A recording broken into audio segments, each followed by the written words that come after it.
Jam gen waali fini wiyete men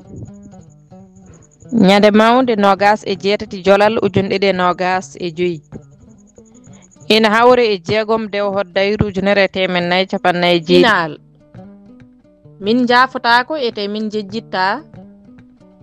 ɗe golle bonɗe ɗe ɓooyde majjinta laamu Muritani gandiɗo seedeji nguuri fenade majjata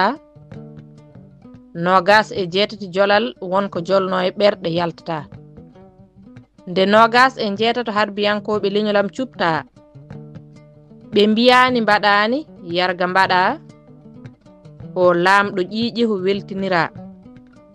kono ɗo amen ko mette ɓernde ɗe jaltata saabu ngu ñalngu ɗo amen bayeji keewi e jurummo gasata so gaño yamirama ɗon wargo sattata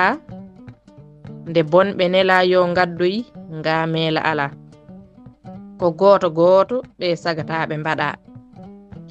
e nder neɓɓe jamma ɓe ndewnina ɓe ina piya ɓe ina petta elle wona yimɓe deggina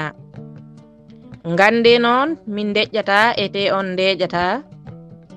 so wona nde ñawore e dow gonga lelna ha aduna seedo ɓaleɓe belto ɓiɓɓe leydi gande rawandu so gatata ŋurata laaci mum yaɓɓede jombata gande woni ndimagu ko timminde aadi mum ɗo wellitare ala wasa jamfade leñol mum saabu jamfa nafata ɓaleɓe leydam nde haare gande ko enen ndendi ɗum heppere ala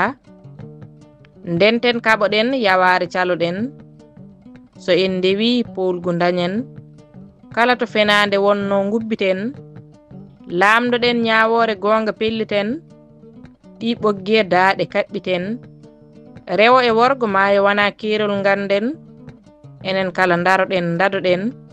so polgu waɗi beele ndenden e palol dande maayo rewo e worgo beela dawren kala ko musno e ngu ñalngu beele sunare gusten mi ñaaguima joom men ndew yafoto waraɓe men amin ya gueno kuɗol lamtoro Sall Abdoul Togo Sel mo dulmaji demɓe e dande Maymouna Oumar Diallo mo heelanŋe duɗal Pulaar Murtoɗo Joob